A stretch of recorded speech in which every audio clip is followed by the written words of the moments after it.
Kata-kata Satrio Piningit itu sebenarnya tidak disebut dalam serat manapun.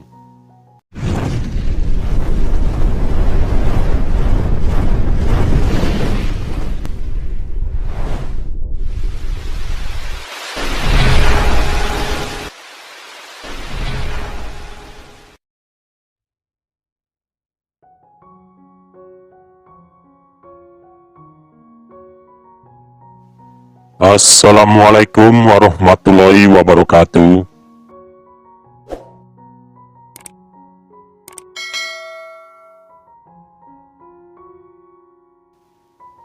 Rayu, rayu, rayu.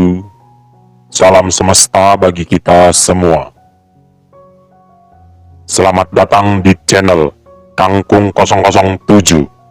Channel yang membahas, menguak fakta tentang mitos, legenda, ramalan dan sebagainya. Akan tetapi, mengenali jati diri yang sejati bukanlah perkara yang sangat mudah serta gampang untuk bisa mencapainya. Karena harus melalui berbagai proses yang bertahap untuk bisa membuka penutup cahaya jiwa, tebalnya hijab, serta tabir yang menyelimuti hati, yang menjadi penghalang hamba dengan Tuhannya. Siapa yang mengenal dirinya yang sejati, maka dirinya akan mengenal Sang Penciptanya.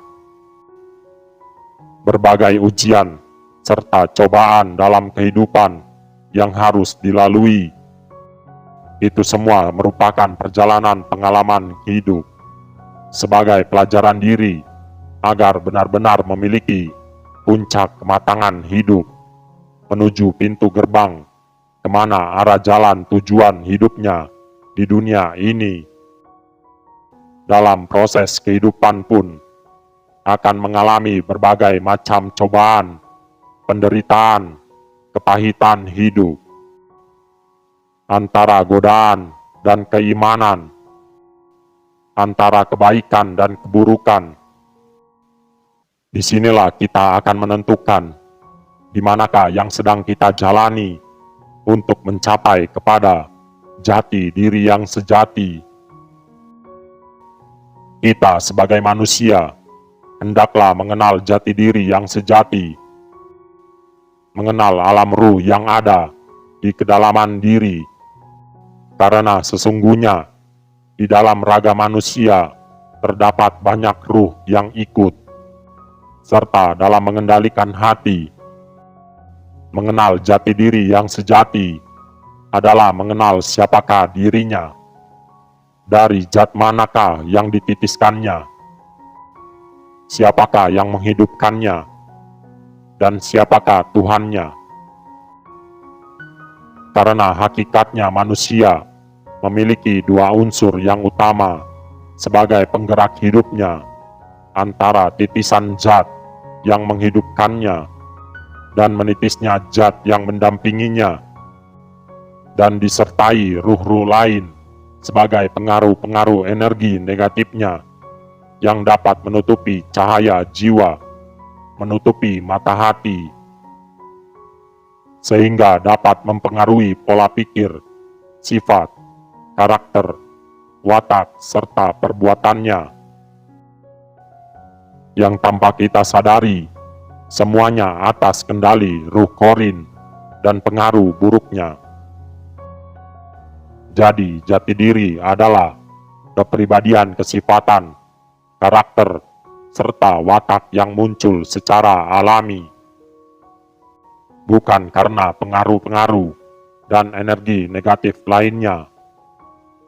Jati diri adalah suatu pengetahuan tentang alam ruhnya sendiri, siapakah dirinya dan siapakah Tuhannya. Jati diri adalah zat yang menghidupkannya. Siapapun manusia yang mengenali jati dirinya, maka akan mengenali Tuhannya, beserta alam ruh yang berada di dalam dirinya, menuju puncak dengan berjalan dalam pijakan titian anak tangga yang terjal sungguh tidak mudah.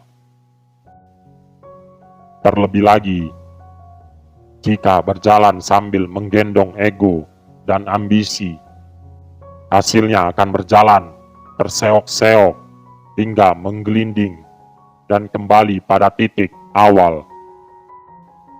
Dalam 2 tahun 1 hari, terlihat jelas satu persatu permainan cantik, trik dan intrik, tikung dan menikung, sikut dan menyikut, masih saja digunakan hanya untuk mencapai impian di dalam hati.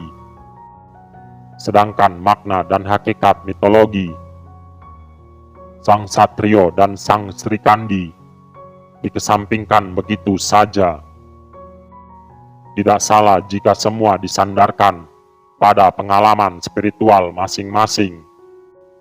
Tidak salah jika banyak yang anggap dirinya adalah sosok Satrio dan Sri Kandi.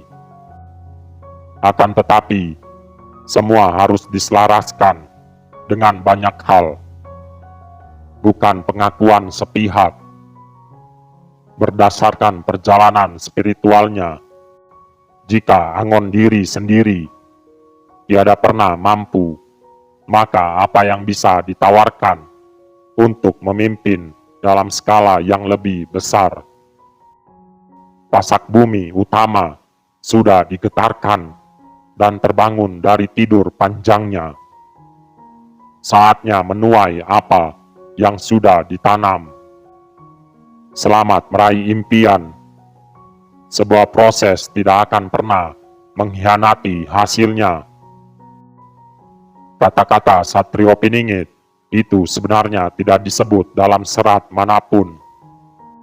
Uga Wangsit Siliwangi hanya memakai istilah budak angon, budak janggutan, dan ratu adil. Dalam kitab Musarar Joyoboyo memakai istilah Ratu Amisan, putra Batara Indra. Nostradamus memakai istilah Man from the East, dan yang lainnya memakai istilah Imam Mahdi, Avatar Kalki, Mesias, Satrio Kesandung Kesampar, Satrio Sinisian Wahyu, dan lain-lainnya. Lalu dari manakah istilah Satrio Piningit itu berawal?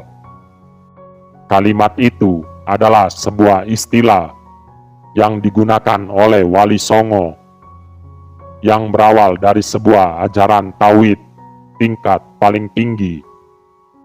Ajaran tauhid tertua atau paling kuno, yang merupakan sebuah risalah dari masa ke masa, di mana ajaran tersebut hanya ada dalam kitab asrar atau musarar atau kitab rahasia, yang ajaran intinya sama sekali tidak tertulis.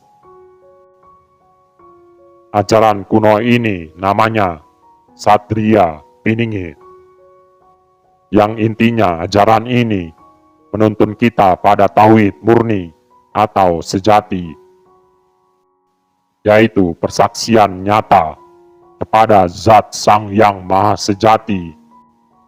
Ajaran ini tidak dapat tercapai dengan berguru kepada mursyid siapapun atau pada kitab apapun. Ajaran ini hanya bisa diperoleh hanya karena mendapat hidayah atas kehendak Sang Yang Maha Sejati saja. Jadi seorang Satrio Piningit haruslah menguasai ajaran tauhid sejati Satria Piningit yang sangat rahasia di atas rahasia. Sekian pembahasan dari channel Kangkung 007. Apabila ada kabar sesuatu yang mendesak, maka kami akan kabarkan kembali kepada seluruh umat Nusantara. Salam Sabda Pancatunggal. Salam Kembang Melati Putih Seroja. Seroja akan mendunia. Wassalamualaikum warahmatullahi wabarakatuh. Rayu, rayu, rayu. Sagung Dumadi.